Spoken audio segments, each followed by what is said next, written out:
Abnormal values of colligative properties. हमने colligative properties सारी पढ़ी। अणुसंख्यिक गुणधर्म, अणुसंख्यिक गुणधर्म या कोलिगेटिव प्रॉपर्टीज कौन सी प्रॉपर्टीज थी? जो कि मॉलिक्यूल हम कहते हैं सॉल्यूट के मॉलिक्यूल या सॉल्यूट के मोल्स के ऊपर डिपेंड कर रही थी। सॉल्यूट विलेय, जो कि आपने विलाय के अंदर डिसॉल्व किया था और जो सॉल्यूशन बनाया था, ठीक है। अब हम इस केस में क्या मान रहे थे, जब भी हमने कोलिगेटिव प्रॉपर्टीज कैलकुलेट की थी, 4 कोलिगेटिव प्रॉपर्टीज के बारे में डिस्कशन किया है, जिसमें ऑस्मोटिक प्रेशर है, लोअरिंग इन वेपर प्रेशर है, एलिवेशन इन बॉइलिंग पॉइंट है और डिप्रेशन इन फ्रीजिंग पॉइंट है। तो 4 प्रॉपर्टीज में हमने माना था कि जो हम सॉल्यूट ले रहे हैं, ठीक है, जो हम विलेय ले रहे हैं, जिसको कि अपने सॉल्वेंट या विलायक के अंदर घोरा है, वो किसी भी तरह से अपनी अवस्था परिवर्तित नहीं करता। लेकिन नॉर्मल केसेस में क्या होता है, आप देख सकते हैं कि विलेय कैसे, सॉल्यूशन कैसे बना। यहाँ पे आपने क्या लिया, सॉल्वेंट लिया, ये क्या है सॉल्यूट, और ये बना सॉल्यूशन, ठीक है। हिंदी में आप क्या कहेंगे, ये विलायक है, ये विलेय है और ये बना विलयन। अब ये जो विलेय हमने लिया है, सॉल्यूट लिया है, सॉल्यूट के अंदर नंबर ऑफ पार्टिकल्स जो है वो नंबर ऑफ पार्टिकल्स सेम होने चाहिए, क्योंकि जो कोलिगेटिव प्रॉपर्टी है किसके ऊपर डिपेंड कर रही है, नंबर ऑफ पार्टिकल्स के ऊपर डिपेंड करती है। लेकिन होता क्या है, नंबर ऑफ पार्टिकल, आपने जो सॉल्यूट लिया है, ठीक है, आपने जो सॉल्यूट लिया है, या मैं बोल सकता हूँ आपने जो विलेय लिया है सॉल्यूट, उसका या तो डिसोसिएशन हो जाएगा या एसोसिएशन। डिसोसिएशन हम क्या बोलेंगे इसको, वियोजन या विघटन। वियोजन कैसे हुआ, आपने सॉल्यूट लिया, आपने पानी के अंदर डाला, एक मॉलिक्यूल जो था वो 2 के अंदर डिकम्पोज हो गया। इसका एग्जांपल है, जैसे मैंने NaCl लिया, ठीक है, NaCl को मैं वाटर के अंदर डालती हूँ तो किसके अंदर डिसोशिएट हो गया, या Na++Cl- के अंदर। यहाँ पर मेरा पार्टिकल कितना था 1, लेकिन पानी के अंदर डालते ही, या मैं बोलती हूँ सॉल्वेंट के अंदर डालते ही नंबर ऑफ पार्टिकल्स कितने हो गए, 2। तो पार्टिकल जस्ट डबल हो गए। पार्टिकल डबल होने की वजह से जो कोलिगेटिव प्रॉपर्टीज हम मेजर कर रहे हैं, चारों में से कोई एक या चारों प्रॉपर्टीज उनकी वैल्यू चेंज हो रही है। इसी तरह से यहाँ पर क्या हो रहा है, डिसोसिएशन। अगर हमने सॉल्यूट लिया है, सॉल्यूट का क्या हो गया, एसोसिएशन हो गया, एसोसिएशन, जिसको मैं हिंदी बोलती हूँ संगुणन।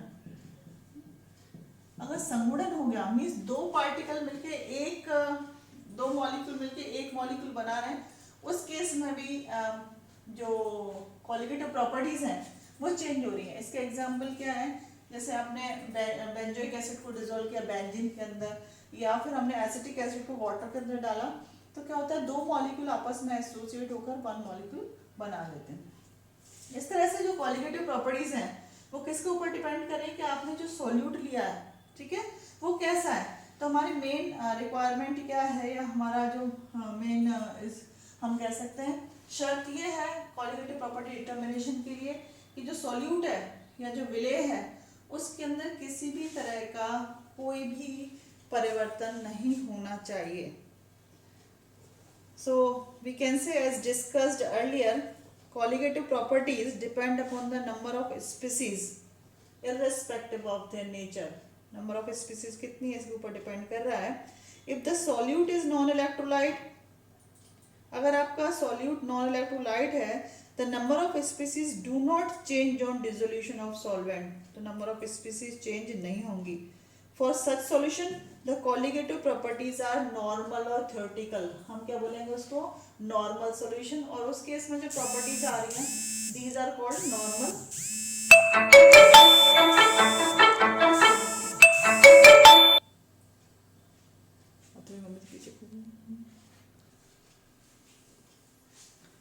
नॉर्मल सॉल्यूशन या नॉर्मल कोलिगेटिव प्रॉपर्टीज कब कहलाएंगी, जब जो सॉल्यूट है या विलेय है उसके अंदर किसी भी तरह का कोई भी परिवर्तन नहीं हो रहा है। But if solute is an electrolyte, it dissociate into ions when dissolved in solvent, and observed number of species are more than normal values. इस केस में क्या होगा कि जो observed species हैं वो ज़्यादा हो जाती है नॉर्मल केसेस में। तो इस केस के अंदर जो हमारा सॉल्यूशन है हम उसको बोलेंगे एबनॉर्मल सॉल्यूशन। तो एबनॉर्मल सॉल्यूशन आप देख सकते हैं, नॉर्मल सॉल्यूशन को हमने किससे रिप्रेजेंट किया है, pi 1 b equal to nRT से। This is equation number 1। और दूसरा एबनॉर्मल सॉल्यूशन है। एबनॉर्मल सॉल्यूशन को किससे डिनोट किया है? Pi not V equal to I N R T से। ठीक है, तो यहाँ पे जो आई है, आई इसको हम क्या बोलते हैं? Want Hoff factor. अगर अब हम क्या करेंगे, इक्वेशन नंबर 2 को डिवाइड करेंगे 1 से, तो आई आ जाएगा I equal to pi not upon pi. यहाँ पे आप देख सकते हैं आई क्या है? Van't Hoff factor. Van't Hoff factor किसके लिए? एबनॉर्मल वैल्यूज के लिए। अगर आई की वैल्यू 1 आती है, इसका मतलब आपका जो सोल्यूशन है वो कैसा है? नॉर्मल सोल्यूशन है। तो हम आई को कैसे डिफाइन करेंगे? I equal to observed osmotic pressure और theoretical osmotic pressure. So it is the O means observed osmotic pressure and this is the theoretical.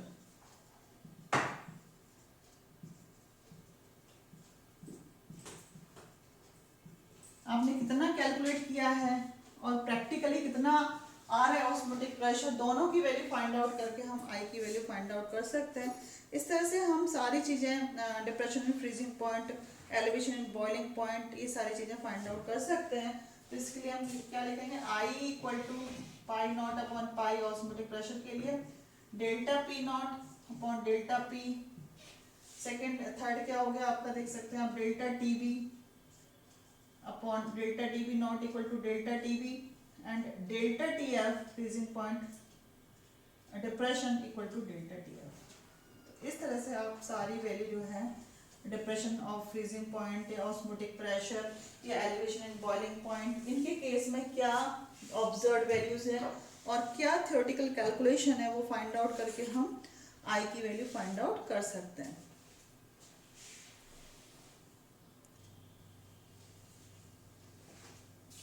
Now calculation of degree of dissociation, किस तरह से हम जो मॉलिक्यूल डिसोशिएट हो रहे हैं solvent के अंदर डालने पर, उसकी हम कैलकुलेशन कर सकते हैं। तो इसके लिए हम एग्जांपल लेते हैं कि माने कि NaCl को पानी के अंदर डाले तो किसके अंदर डिवाइड हो गया? ये Na++Cl- के अंदर।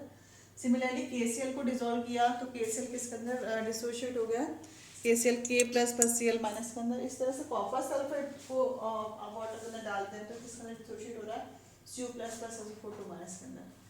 तो हम NaCl KCl कॉपर सल्फेट कौन से आप डबल दे सकते हैं? इसमें दो आयन है, कैटायन और एनायन। तो हम इसका सिंपल एग्जांपल लेते हैं कि माना कि हमारा जो सॉल्ट है वो AXBY है। ठीक है, AXBY डिसोशिएट हो रहा है और क्या दे रहा है? XAY+ + YBX-, यानी कि X amount of A plus cation दे रहा है और Y अमाउंट ऑफ एनायन दे रहा है। तो AXBY XAY+ + YB-, हमने इमेजिन किया कि इनिशियली हमने क्या लिया, शुरू में क्या लिया, इसकी कंसंट्रेशन C ली थी। जब हमने पानी के अंदर उसको नहीं डाला था, हम कह सकते हैं सॉल्वेंट के अंदर हमने उसको डाला नहीं है, उस केस में जो डिसोसिएशन है वो 0 है। लेकिन जैसे ही आपने उसको सॉल्वेंट के अंदर डाला तो हम क्या सपोज इमेजिन कर रहे हैं कि C में से जो अल्फा अमाउंट है वो डिसोशिएट हो गया। तो इसको कैसे डिनोट कर रहे हैं? C में से C1- alpha dissociated into, and क्या दे रहा है? XC-α/C-α। क्या दे रहा है? XC-α दे रहा है, YC-α दे रहा है। अब हम क्या करेंगे? सारे के सारे जो पार्टिकल हैं हम उनको ऐड करेंगे। ऐड करने पे क्या हो रहा है? C1- प्लस ये अमाउंट कैटायंस का XC-α प्लस YC-α। ठीक है, this is again represented as C। आप इसको कॉमन ले सकते हैं, X को C-α, C अपन यहाँ पे कॉमन ले लेंगे, दिस इज द C। तो C यहाँ पे देखिए आपने कॉमन ले लिया C को कॉमन लेने के बाद किस में चेंज होगा? 1- प्लस X-α प्लस Y-α।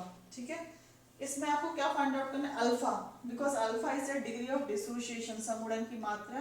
समुड़न की मात्रा फाइंड आउट करने के लिए इसको रीअरेंज किया। रीअरेंज करने पर क्या इक्वेशन आई? Alpha equal to I-1/X plus Y-1। तो इस तरह से X और Y की वैल्यू फाइंड आउट कर लेंगे। I की वैल्यू आप ऑब्जर्व करके फाइंड आउट कर सकते हो, थ्योरेटिकली कैलकुलेट करके फाइंड आउट कर सकते हैं। इस तरह से हम जो है वो degree of dissociation find out कर सकते हैं। तो डिग्री ऑफ डिसोसिएशन से हम जो है एबनॉर्मल प्रॉपर्टीज कैलकुलेट कर सकते हैं। सेकंड एग्जांपल लेते हैं एसोसिएशन का।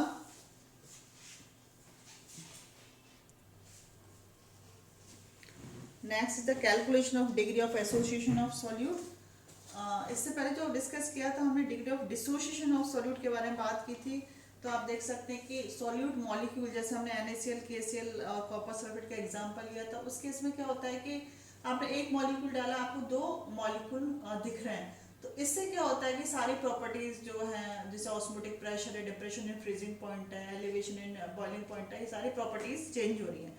इस तरह से जो डिसोसिएशन के केस में था, हम same calculation of degree of association से क्या कॉलिगेटिव प्रॉपर्टी के अंदर चेंज हो रहा है वो हम कैलकुलेट कर सकते हैं। तो अब देखिए, मैनी ऑर्गेनिक सॉल्यूट, कुछ या बहुत सारे सॉल्यूट ऐसे होते हैं like acetic acid in water, benzoic acid in benzene, phenol in benzene, associate. These are associate, two or more molecule associate and form one molecule. So the number of observed particle decreases for such solute and observed colligative properties has less value than theoretical one. इस case में क्या होगा कि जो आपने देखी observe, जिसको बोले हम ऑब्जर्व पार्टिकल कितने हो गए, कम हो गए। पहले आपने सपोज 100 डाले, अब आपके 50 ही हो गए, तो पार्टिकल कितने हो गए, जस्ट हाफ हो गए, तो पार्टिकल कम हो रहे हैं। इस केस में क्या हो रहा है कि जो कॉलिगेटिव प्रॉपर्टीज है उसका जो मान है, जो 1 होना चाहिए नॉर्मल केसेस में, 1 से क्या हो रहा है, कम हो रहा है। So the number of observe particle decreases for such solute and observe colligative properties has less value than theoretical one. Observed molecular weight of such solute are more than their normal values. इस case में क्या होगा कि जो हमने molecular weight find out किया है उसकी जो वैल्यू है वो जो नॉर्मल वैल्यू है उससे चेंज होगी। तो इसको समझने के लिए हम एग्जांपल लेते हैं कि माना कि Na पार्टिकल है, कोई Na सॉल्ट कह सकते हैं या Na ऑर्गेनिक मॉलिक्यूल कह सकते हैं। ये मॉलिक्यूल A एन मॉलिक्यूल के अंदर एसोसिएट हो गया। स्टार्टिंग के अंदर हमने इनिशियली, या हम कह सकते हैं प्रारंभिक अवस्था में, हमने C मोल लिए हैं इसके, और ये हमें स्टार्टिंग में कोई एसोसिएशन नहीं है क्योंकि हमने इसको कहीं घोला नहीं है। अगर मैं एसिटिक एसिड का एग्जांपल ले रही हूँ, तो अगर मैंने एसिटिक एसिड को वाटर के अंदर डाला, ठीक है, उस केस में क्या है कि एसिटिक एसिड जो CH3COH है उसके कुछ अमाउंट जो C अल्फा से डिनोट कर रहे हैं, कुछ अमाउंट जो है वो एसोसिएट हो गया। तो C में से कितना गया, C अल्फा गया, और वो किसके अंदर चेंज होगा, C अल्फा अपॉन N, ठीक है। अब उस केस में जो ऑब्जर्व्ड हम कॉलिगेटिव प्रॉपर्टीज ऑब्जर्व कर रहे हैं, कोई सी प्रॉपर्टी हो सकती है। ऑब्जर्व में आपको कितने पार्टिकल्स दिखेंगे, C minus C alpha plus C alpha upon N, ठीक है। थ्योरेटिकल नंबर ऑफ पार्टिकल कितने हैं आपके C, तो हम इस तरह से टोटल नंबर ऑफ पार्टिकल कैसे फाइंड आउट करेंगे, C, आप इसमें से C कॉमन ले सकते हैं, C 1 minus alpha plus alpha upon N, ठीक है। तो यहाँ पर आपने C से C कैंसिल आउट हो जाएगा, I की वैल्यू क्या आएगी, I equal to 1 minus alpha plus alpha upon N। इस तरह से एसोसिएशन की वजह से क्या चेंज हो रहा है कॉलिगेटिव प्रॉपर्टीज पर, वो हम फाइंड आउट कर सकते हैं। तो आप देख सकते हैं यहाँ पर दोनों तरह से हम कैलकुलेट कर सकते हैं। नॉर्मल केसेस में तो हम कैलकुलेट कर रहे हैं, लेकिन एबनॉर्मल केसेस के अंदर भी क्या चेंज हो रहा है मॉलिक्यूल के अंदर, डिसोसिएशन हो रहा है, एसोसिएशन हो रहा है, आई की वैल्यू फाइंड आउट करके हम जो है वो डिग्री ऑफ डिसोसिएशन और डिग्री ऑफ एसोसिएशन कैलकुलेट कर सकते हैं। तो ये था आपका जो सॉल्यूशन चैप्टर है, यहाँ पर ओवर हो रहा है। आपकी 3 यूनिट कंप्लीट हो गई, 3rd, 4th एंड 5th।